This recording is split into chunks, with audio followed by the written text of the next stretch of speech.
Cristo al 704-634-6706. Escuche Tendencias de nuestro tiempo.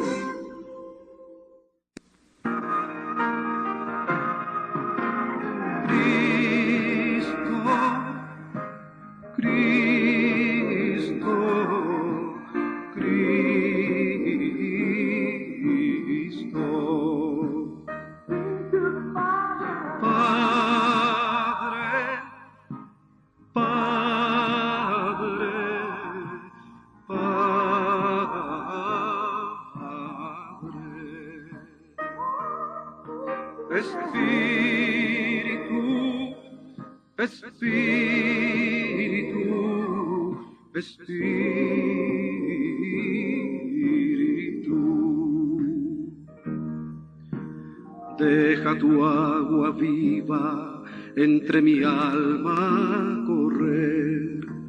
Deja tu Espíritu Santo que tome control de cada situación que cause confusión.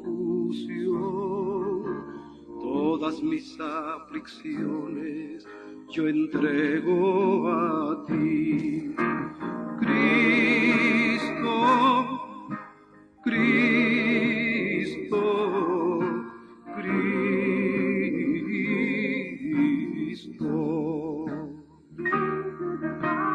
Padre, Padre, Padre.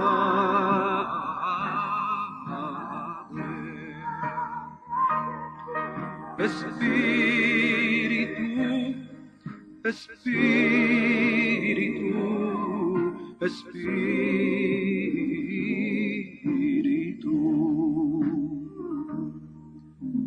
Ven Espíritu Santo y toma control.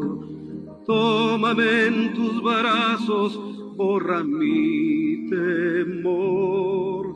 Atráeme hacia ti y toda duda se irá. Quítame el orgullo y lléname de amor. Cristo, Cristo. Estos comentarios espontáneos que hemos estado haciendo respecto a las cuestiones de la profecía.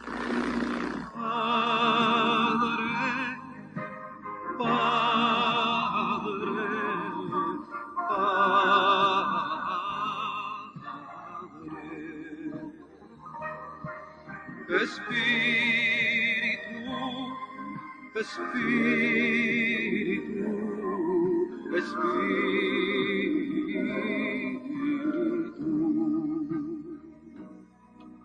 Te invito a que tu vida entregues a Jesús.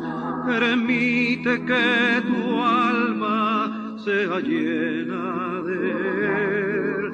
Permite que sus brazos hoy extienda hacia ti. Él quiere que tú reines juntamente con Él. Cristo, Cristo, Cristo.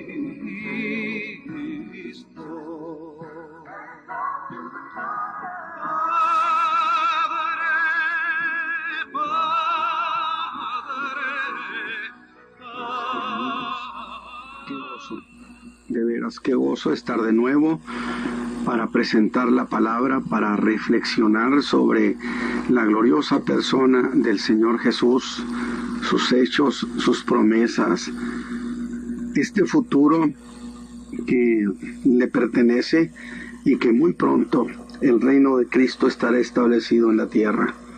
Esa es una cuestión que por más que se haya querido rechazar, negar, desmentir, esta idea es cada vez más brillante, cobra más lustre, que Cristo viene a la tierra, que Cristo viene, y de que pueda venir Pues es tan sencillo: si pudo venir la primera vez, ¿por qué no puede venir una segunda vez?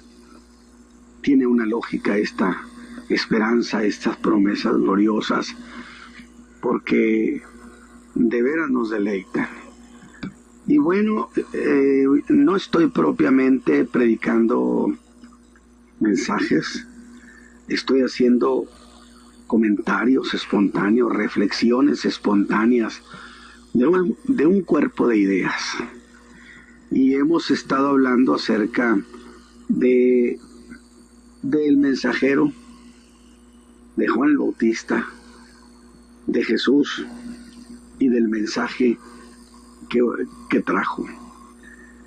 Juan anunció: el reino de los cielos se ha acercado. Es decir, un reino que se ha acercado para establecerse. Eso es indiscutible. En el río Jordán, un día el Señor Jesús fue para ser bautizado. Y entonces Él se hizo público, se hizo visible, se hizo notorio. En dos sentidos hemos dicho. Uno, porque el Espíritu Santo lo acreditó como el Cristo, como el ungido.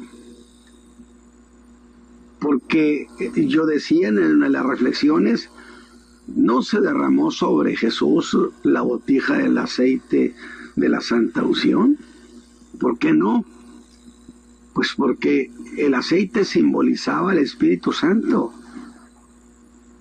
Pero ¿para qué iba a ungirse cuando que ahora en el río Jordán vino la persona, el mismo Espíritu Santo vino sobre la persona de Jesús para ungirlo? No era entonces necesario el símbolo, porque la realidad anula el símbolo. Por eso he dicho que tipos, figuras y símbolos, de hecho, cuando Cristo llega y la realidad llega entre los hombres, todo lo que Dios había prometido se cumple. El cristianismo es una fe que no está llena de símbolos, de ninguna manera. Solamente tenemos incluso dos sacramentos, que son el bautismo en agua y la Santa Cena. Me refiero a la fe cristiana evangélica. Más allá de eso, involucrar muchos símbolos es retroceder a esa fecha, a cuando Cristo se manifestó públicamente como el Cristo al cual acreditó el mismo Espíritu Santo ungiéndolo, viniendo sobre él. Y segundo, acreditándolo el Padre desde los cielos, diciendo: este es mi Hijo amado, en el cual tengo contentamiento. Y entonces hemos dicho que si Juan anunciaba que el reino de los cielos se había acercado, era muy propio que el rey andaba cerca. Y es cierto, el rey estaba cerca de Jesús, pero no estaba manifestado. Pero en realidad han pasado 2000 años y ese reino de los cielos no se ha establecido. Y cuando hablamos del reino de los cielos, hay que entenderlo como el trono de David, el reino de David restaurado. Ese es el reino de los cielos. Por eso Juan dijo: el reino de los cielos se ha acercado. Y he insistido que Juan no fue un predicador de la gracia. Revise lo que Juan decía y usted nunca va a encontrar lo que se predica en el Evangelio de la Gracia. Nunca habló de nacer de nuevo, nunca habló de la llenura del Espíritu Santo, nunca habló de muchos otros temas que tienen que ver con el mensaje de la gracia, porque Juan no era un predicador de la gracia. Juan estaba bajo la ley. Porque el reino de los cielos, fíjese bien lo que le voy a decir, el reino de los cielos es propiamente el mismo reino bajo la ley, pero todavía mucho más exigente. Cuando Jesús da su mensaje en el Sermón del Monte, él dijo: habéis oído que se dijo esto, no matarás, y que cualquiera que mata, pues es llevado al consejo para que lo juzguen por un acto consumado. La ley no juzga por actos no consumados, definitivamente. Sin embargo, Jesús advierte: en el reino de los cielos, cuando se estableciera ese reino, que habrá de establecerse pronto, sin duda, ahí se juzgan hasta los pensamientos, las intenciones. Dice: mas yo os digo que cualquiera que se enojare locamente contra su hermano será juzgado como si fuera un asesinato. Es decir, por eso digo que el reino de los cielos es todavía mucho más exigente que lo que serían los mandamientos de la ley. Serían los mandamientos de la ley, sin embargo, mucho más exigidos. ¿Cuánto más exigirá la gracia? Definitivamente. Pero déjeme volver entonces a esta cuestión que decimos: se vino anunciando un reino que no se estableció. Juan el Bautista, dijimos, fue ejecutado en un acto de total injusticia por parte de Herodes. El Señor Jesús les dice a sus discípulos que ya no hablen más, que Él es el Cristo. Es decir, cancela el mensaje. O mejor dicho, diríamos de otra manera más propia, pospone el mensaje, pero sí lo suspende. Ya no digan más que soy el Mesías. Y entonces, ¿qué sigue ahora? Por eso dijimos, esto debió preocupar a los discípulos, que ellos no podían creer que si el rey Jesús era el Mesías, no se iba a establecer el reino. Todos esperaban que el reino se estableciera. Y lo que menos esperaban es que el Señor Jesús les dijera que suspendieran esa clase de predicación. Esto llevaría a la pregunta de: ¿entonces el reino se canceló? El establecimiento del reino de los cielos no está cancelado, hermanos. Cristo viene pronto y el trono de David será restaurado. Y su Hijo, que es Cristo Jesús, de su simiente, de su familia, habrá de sentarse en el trono en Jerusalén. ¿Por qué? Porque el reino de los cielos es un reino aquí en la tierra, con su capital en Jerusalén, con el Hijo de David reinando sobre todas las naciones del mundo. De tal manera que encontramos que hay una diferencia entre ese reino, el reino de los cielos, y el reino de Dios. Nomás lo quiero mencionar para entrar a las ideas que quiero presentarles esta noche. Porque el reino de los cielos no está instalado. El reino de Dios, pues nadie va a decir que no está perpetuamente y eternamente instalado. Entonces, son dos cosas distintas.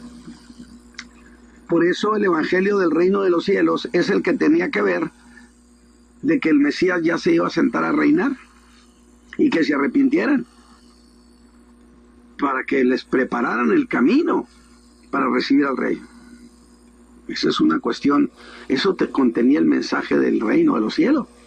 El mensaje de la gracia tiene promesas no para Jerusalén, no promesas para aquella tierra. Estas promesas son en el cielo, donde Jesús le prometió a la iglesia que en la casa de su Padre había muchas moradas y que iba a regresar por su pueblo para que estemos donde Él está, allá en la casa de su Padre. Entonces son dos condiciones distintas. Por eso yo siempre he dicho que la posición de la iglesia es superior a la del pueblo de Israel. ¿Por qué razón? Porque Israel tiene promesas en la tierra. Guarda esta palabra para que te vaya bien en esta tierra que Dios te ha dado. ¿Cuál tierra? La que le prometió a Abraham.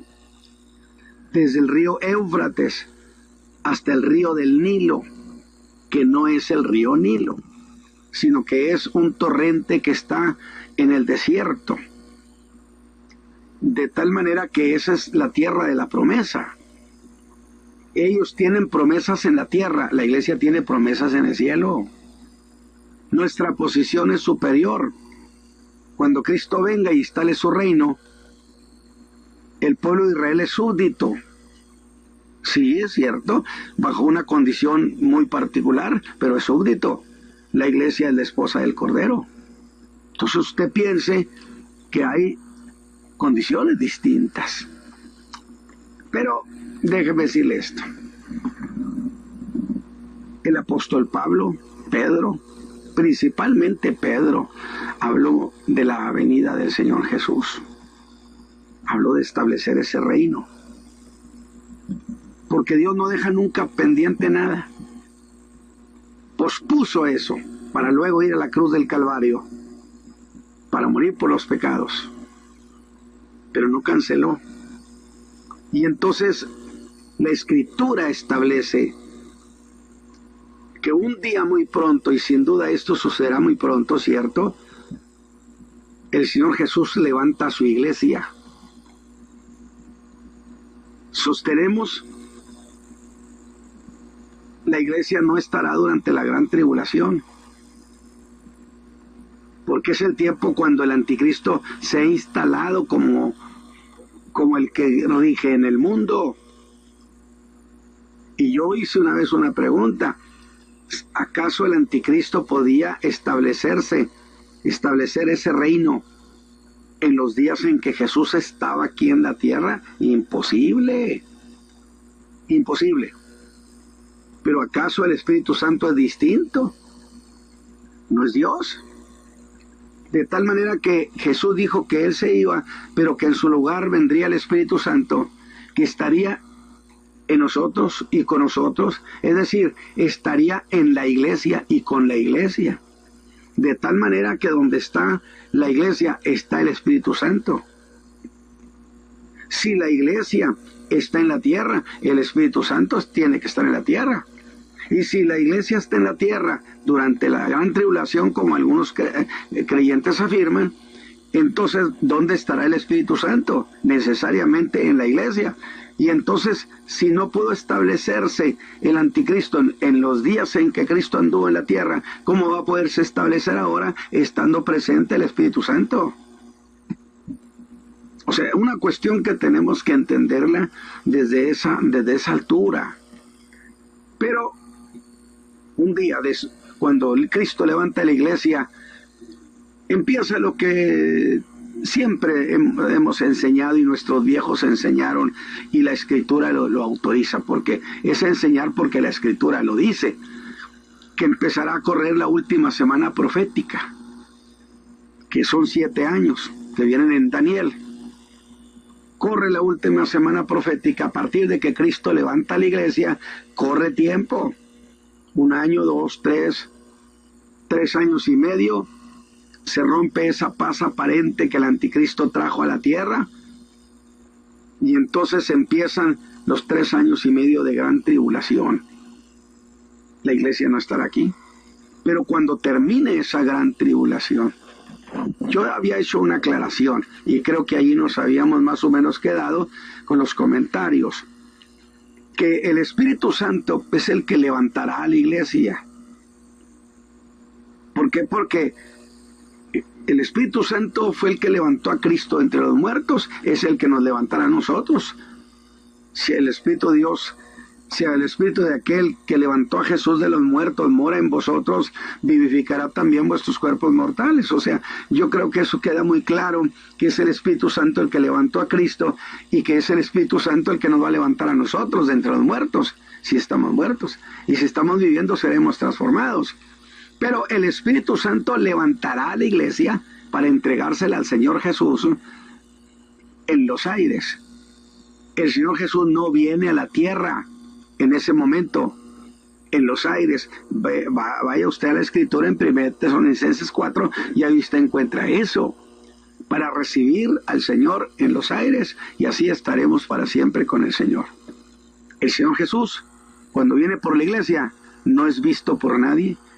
Es un levantamiento instantáneo en un abrir de ojo, en una parte infinitesimal, por así decirlo, de tiempo, en el cual pues, ya no estamos aquí. Qué interesante. Pero el Espíritu Santo ahora se viene, por supuesto, para cumplir la profecía de Joel 2, que en los últimos días derramará de su Espíritu sobre toda carne. Está hablándole una profecía a Israel, no a los gentiles, a Israel.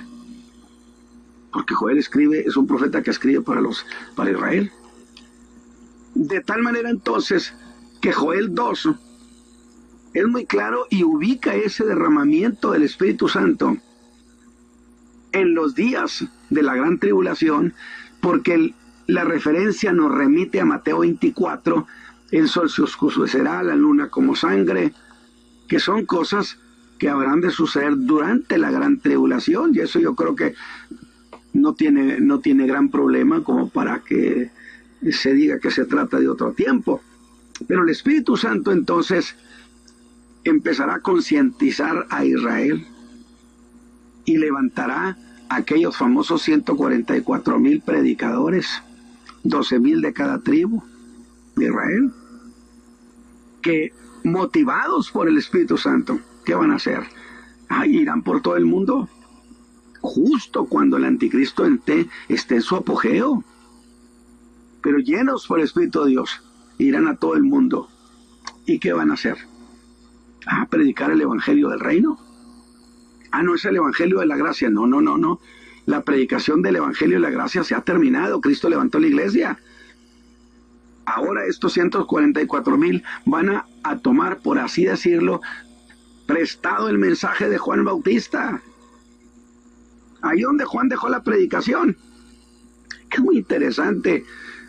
Dios retoma, aún después de siglos y milenios, retoma las cosas, porque no las deja inconclusas. Ese no es el Dios inmutable. No, Dios no cambia, y si tenía un proyecto lo termina. De tal manera entonces que esos 144,000 cumplirán lo que dice la Escritura en Mateo 24, que es Mateo 24, 14, si estoy en lo correcto, donde dice: y será predicado el Evangelio del Reino por testimonio a los gentiles, y entonces vendrá el fin, que lo mencioné en la vez pasada. El Evangelio del Reino de los cielos, no el Evangelio de la Gracia. Esos irán por todo el mundo diciéndole a las naciones que el Rey ya viene, que el Mesías va a venir, que se va a instalar su reino, y que se preparen para estar bajo su señorío y dominio. Ellos estarán, porque tienen que predicar el mensaje del reino en las mismas líneas de pensamiento que Juan el Bautista lo predicaba. Porque él predicó primero que nadie y antes que nadie el mensaje del reino. Él fue el que abrió el anuncio. De tal manera que todos aquellos que anuncien el reino de los cielos tienen que anunciar las mismas líneas de pensamiento de Juan. ¿Cuáles? Que el reino se ha acercado, que el rey se va a instalar y que la gente tiene que arrepentirse para poder estar bajo ese señorío. Es una advertencia al mundo entero. Y convocarán al mundo a eso. Desde luego que esto indiscutiblemente traerá persecución sobre esas gentes, sobre los predicadores, pero es sobre Israel, sobre quien viene el Espíritu Santo según Joel 2. Ahora, y lo digo esto por la referencia. Por otro lado, el Señor Jesús, cuando termina esa gran tribulación, Israel está pasando el peor de sus tiempos. La Escritura lo dice. Y lo figura en el caso de Apocalipsis 12, cuando dice que el dragón estaba muy pendiente de un hijo que iba a nacer de esa mujer que representa a Israel, para que cuando el hijo hubiera nacido, devorarlo. Cosa que sucedió.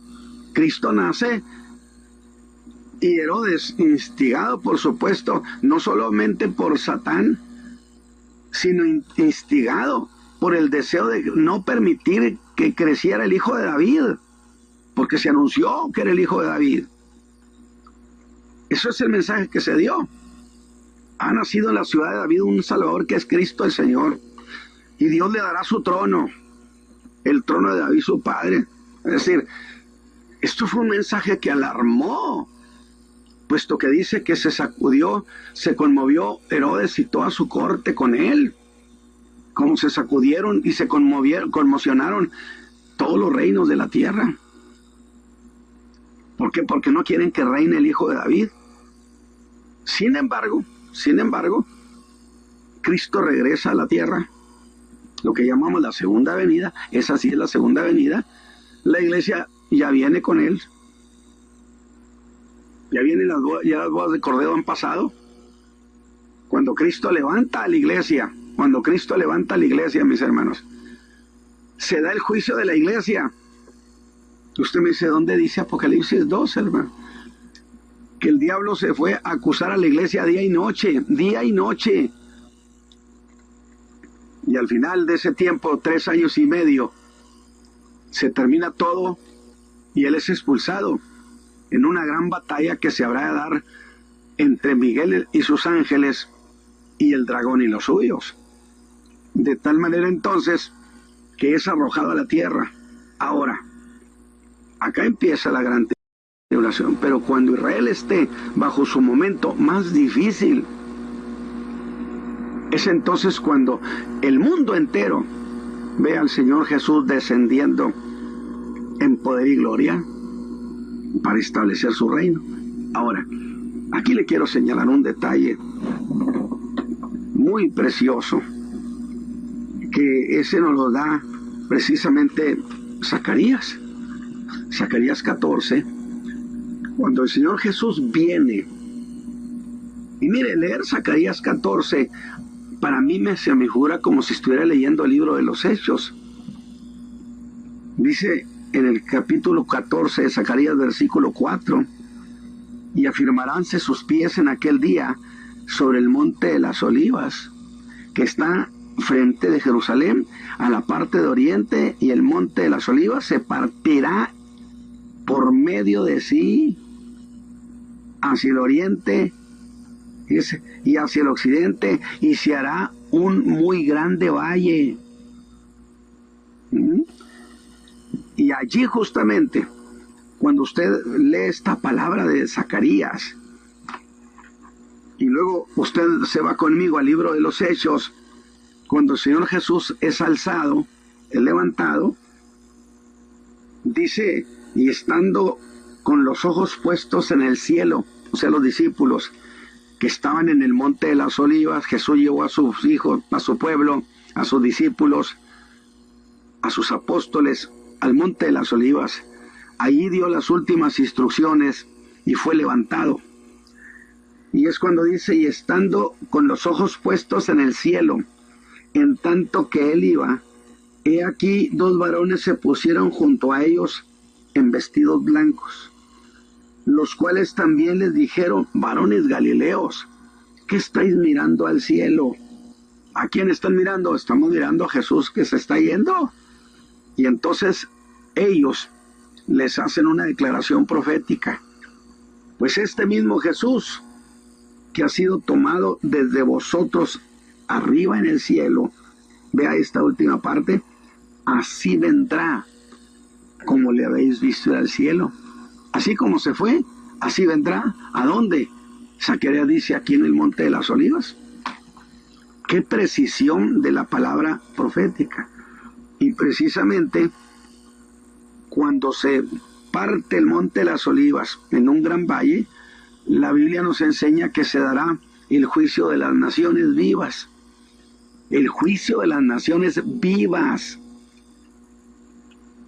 Y la parábola que el Señor utilizó es aquella de los corderos y los cabritos, donde a veces se aplica esa idea de que el Señor va a levantar y luego va a hacer separación Mi Biblia no enseña eso. Porque cuando el Señor Jesús viene por la iglesia, a todos los que levante, ya no los devuelve, ya no los regresa. No hay devolución. Ya fuimos levantados con el Señor. Entonces, ¿a dónde se hizo la separación? ¿Cuál separación? Sin embargo, acá cuando habla de que entonces puso a los cabritos a su izquierda, a los corderitos a la derecha, y entonces a estos les dice que los va a juzgar, porque a uno de ellos les va a decir que que ellos lo favorecieron a él. Estaba desnudo y le dieron que vestir. Estuvo en la cárcel y lo visitaron. Tuvo hambre y le dieron de comer. Y las gentes dirán en ese juicio de las naciones vivas, que representa un juicio en relación al trato que le dieron a Israel en los días de la gran tribulación, no en los días pasados, porque esa generaciones ya murieron, y este es un juicio de generaciones vivas, naciones vivas, de tal manera entonces que ellos dirán: pero ¿cuándo te vimos a ti en la cárcel? ¿Cuándo te vimos desnudo y te ayudamos? ¿Cuándo te vimos sediento y te dimos agua? Y entonces él dirá: se lo hicieron a estos mis pequeñitos, que viene siendo Israel. En ese juicio de las naciones vivas tenemos a los que trataron bien a Israel, y tenemos a ese pequeñito que es Israel. No es la iglesia, es Israel. Y otros, en cambio, que hicieron todo lo contrario, les dirá lo mismo. Y ellos dirán: pero ¿cuándo te vimos en la cárcel y no te ayudamos? Porque no se lo hicieron a estos, dijo. Entonces, es un juicio en referencia al trato que le dieron a Israel en los tiempos difíciles de esa fecha, de esa época. Le llaman el juicio de las naciones vivas. Y será en ese gran valle. Pero cuando Jesús venga para establecer su reino milenial, dice Ezequiel capítulo 20, muy interesante. Desde luego que bueno, Israel ha estado regresando desde mucho tiempo atrás, antes del 42, mucho tiempo atrás. Pero cuando Jesús venga en su segunda venida, dice que Él enviará a sus ángeles para que se traigan a todos los hijos de Israel de todas las partes del mundo. Y os sacaré de entre los pueblos, dice Ezequiel 20:34. Miren lo que dice: y os juntaré de las tierras en que estáis esparcidos con mano fuerte y brazo extendido y enojo derramado. Ahora fíjense bien, ¿a dónde se los trae? Por eso yo dije, Dios nunca deja incompleta una historia. Usted recuerda que cuando venían de Egipto, llegan a Cades Barnea, ya prácticamente casi entrando a la tierra, y que entonces el pueblo, con cierta desconfianza, sugieren a Moisés que mande espías para que vean qué tal es la tierra. Cosa innecesaria, puesto que si Dios había dicho que era buena, debieron dar por hecho que Dios no mentía. No, fueron entonces a ver qué tan cierto era. Y entonces es cuando se dio la rebelión por aquellos 10 espías de los 12, 10 espías que dieron un mal informe. Y entonces Dios les canceló el pacto y ese pueblo se quedó sin pacto. Y dijo Dios que se iba a esperar a la nueva generación, a los chiquillos, a los que en ese tiempo eran unos niños. Dios dijo: los voy a esperar. Pero esta generación que ya me ha tentado 10 veces, esta generación, sus huesos se van a quedar aquí en el desierto. Y los trajo 38 años por el desierto, más 2 que tenían allá con el Sinaí. Se cumplieron 40 años. 40 años en el desierto. Pero a este lugar le llaman el desierto de gente, la Escritura. Allí en Cades Barnea, que es prácticamente o interesantemente donde Abraham derrotó a aquellos 5 reyes de la Mesopotamia. Allí, precisamente en ese lugar. En ese lugar. Entonces, ¿qué sucede? Josué habría de meter a la gente a la tierra, un Joshua, un Jesús. Josué metió al pueblo, a la nueva generación. Bueno, ahora que Cristo viene, en su segunda venida, se repite la historia y manda a traer de entre todos los pueblos de la tierra, los recoge y se los trae, pero no se los trae a Jerusalén. 35, capítulo 20 de Ezequiel, versículo 35, y os he de traer al desierto de pueblos, a ese lugar donde se rebelaron en el tiempo de Moisés, ahí donde se cortó la historia, el Señor Jesús la retoma con estas generaciones de ese tiempo, y allí dice, litigaré con vosotros cara a cara, como litigué con vuestros padres en el desierto de la tierra de Egipto, así como litigué con aquel pueblo que se me rebeló, que eran los que yo había sacado de Egipto, así voy a litigar con ustedes cuando Jesús venga a establecer su reino. Litigaré con vosotros, dice el Señor Jehová. Y luego el 37 y el 38, y os haré pasar bajo de vara, y os traeré en vínculo de concierto, y apartaré de entre vosotros los rebeldes. Va a haber separación. Y los que se rebelaron contra mí, de la tierra de sus destierros los sacaré. De todo el mundo me los voy a traer. Pero a la tierra de Israel no vendrán. Es decir, muchos de los incrédulos que se han rebelado contra el Mesías, Él va a llevar a Israel, al pueblo en su totalidad, a ese lugar, y ahí va a entrar en juicio con ellos. Dice, y muchos de ellos, aunque sean hijos de Abraham, no los voy a dejar entrar a la tierra de la promesa. Que yo lo he ilustrado diciendo, es como si dijera, estás en Reynosa, pero no cruces a Macale.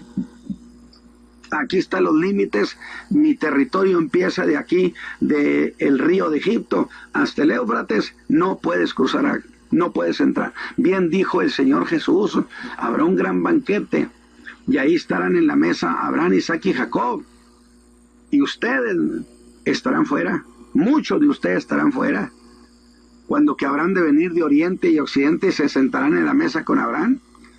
Y ya estamos hablando ahí de cosas que habrán de suceder en Jerusalén durante el momento, durante la inauguración, por así decirlo, del establecimiento del reino. Digo, muchos de ustedes estarán fuera. Ahora, incluso una parábola muy interesante donde dice que aquel que hizo un banquete y que revisó a sus invitados, y a uno le dijo, oye, ¿cómo es que estás aquí adentro sin traer vestido de banquete? Sáquenlo. Por supuesto que esto no sucede en el cielo. Si el Señor levantó a la iglesia, si el Espíritu Santo levantó a la iglesia y Él los conoce, pues ¿a quién regresan? Porque no está hablando del cielo, está hablando de cosas que pasarán en la tierra. Y es entonces, cuando entonces a mucho pueblo, que el Señor los va a reconocer y les va a permitir que entren a la tierra de la promesa. Los incrédulos no podrán entrar a la tierra del Rey. Y es precisamente donde empieza lo que se conoce como el milenio, que es un tiempo cuando la tierra será redimida. Y que hemos dicho varias cosas. Estos son detalles que hay que amarlos. En la cruz del Calvario, Cristo redimió nuestras almas, pero nuestros cuerpos no están redimidos.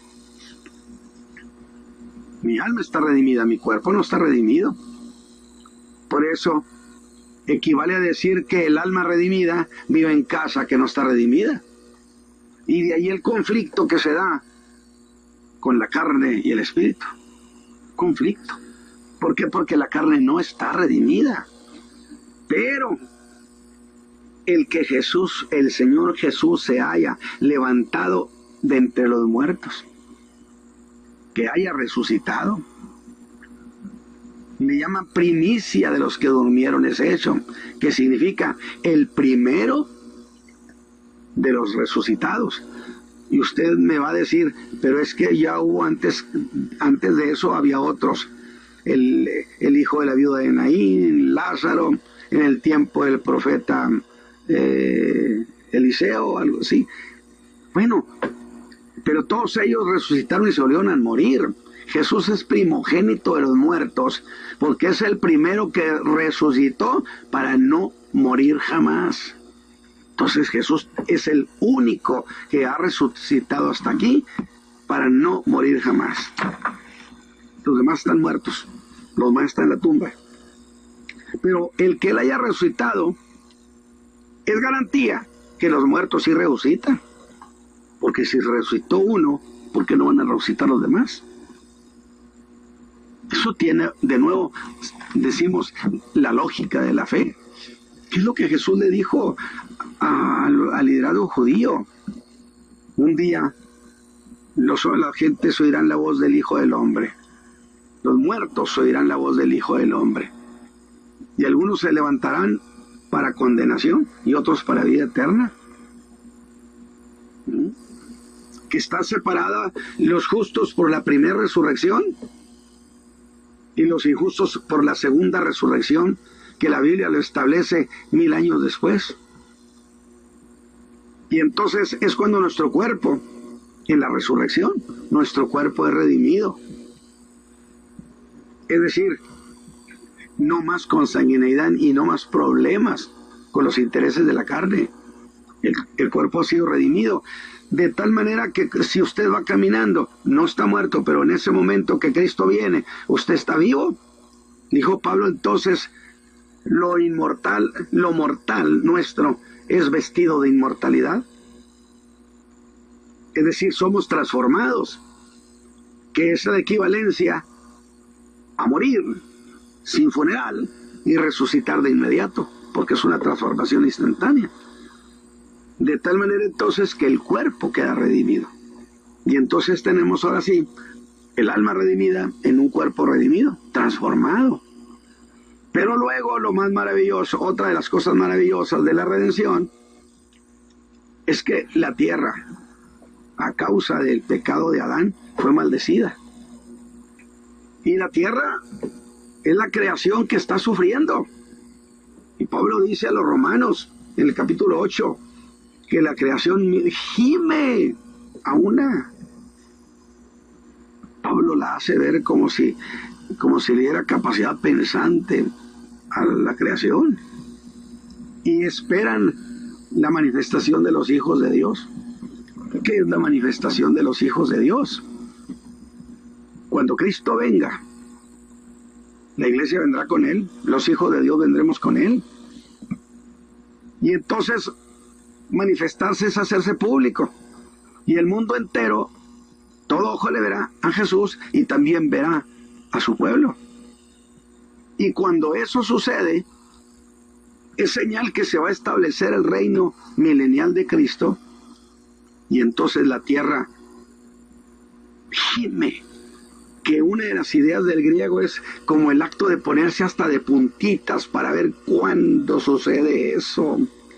¿Sabe por qué? Porque cuando Cristo viene a la tierra a establecer su reino y se da la manifestación de los hijos de Dios, entonces la tierra es redimida. Es quitada la maldición que pesa sobre la tierra y entonces dice: florecerá el desierto, nadie hará daño en mi santo monte, el león comerá junto con el cordero, comerá paja, el niño jugará junto a la serpiente, los mares son sanados, los ríos son sanados, incluso el mar muerto, que dice que una corriente de agua que sale de debajo del trono del rey, esa cae al mar muerto y el mar muerto es sanado. y entonces habrá allí abundancia de peces. Ya no será un mar muerto.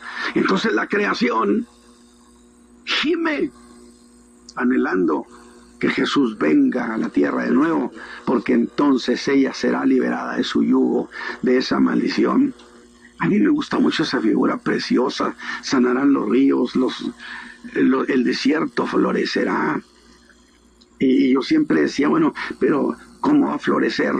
Es que es interesante ver que la semilla puede estar años y años enterrada en la tierra, y no más que caiga una buena lluvia y la semilla da.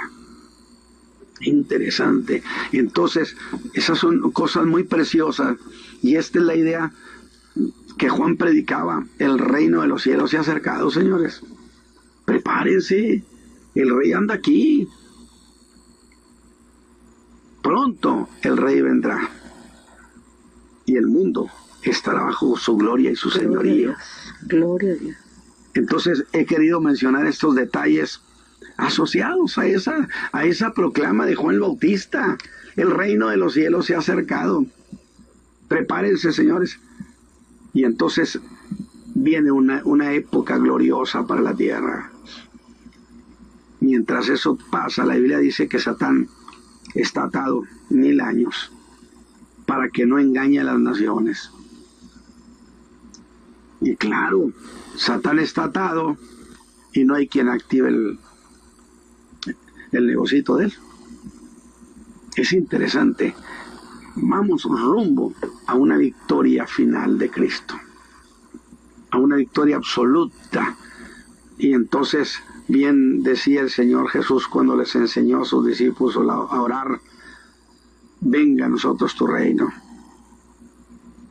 Y la tierra gime y anhela, y la iglesia decimos: ven, Señor Jesús, por nosotros, porque sabemos que entonces la tierra ya a poco tiempo tendrá una buena noticia. Gloria a Dios. El rey se ha sentado en su trono. Jesús, el Hijo de Dios. Hoy, que tuvieron el primer día de las escuelas bíblicas de verano, era justamente, todos deben de saber quién es Jesús. Y me estaban contando de Ilse. Es una nieta, la hija de Esli, de Nayeli. Estuvo ahí en las escuelitas de verano y pareciera que no se queda nada, pero ella estaba ahí en su casa y empezó a decir: Jesús, Jesús, Jesús. Y eso me emociona, que en los labios de los nuestros esté ese nombre que es sobre todo nombre. Gloria a Dios. Aunque sean unos niños, pero que traigan en su alma el nombre de Jesús. Escucha este canto precioso. Que Dios los bendiga.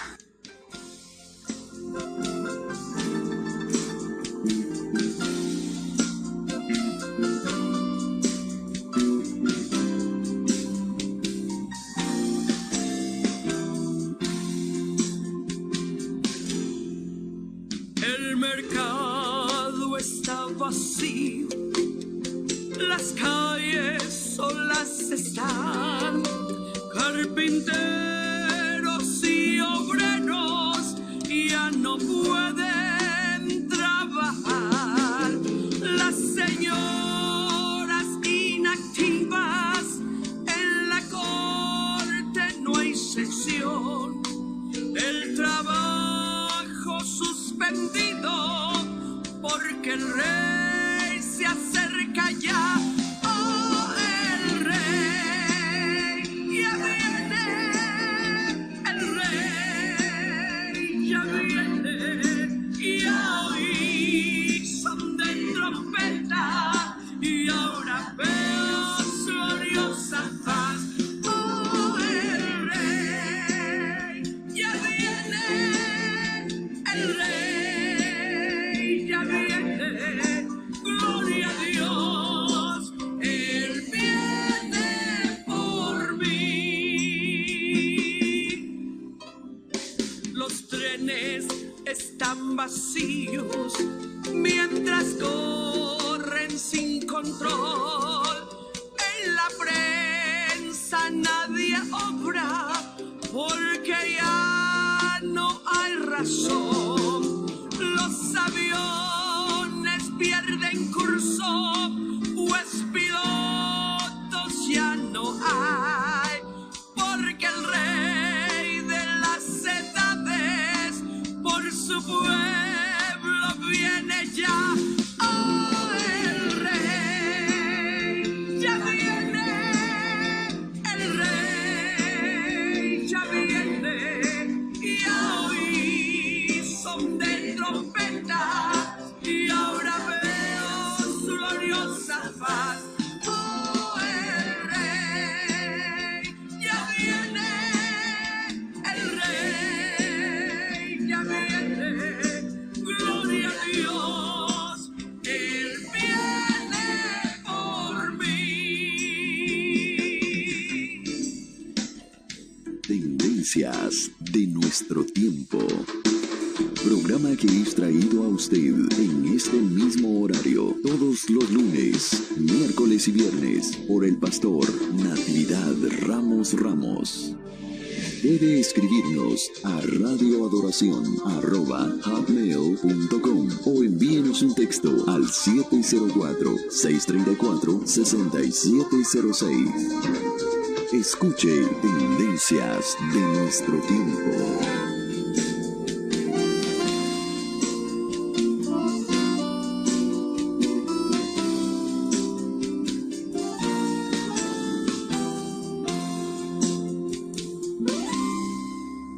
Puedo oír los carruajes, puedo ver la multitud y el son de la trompeta marca la nota final.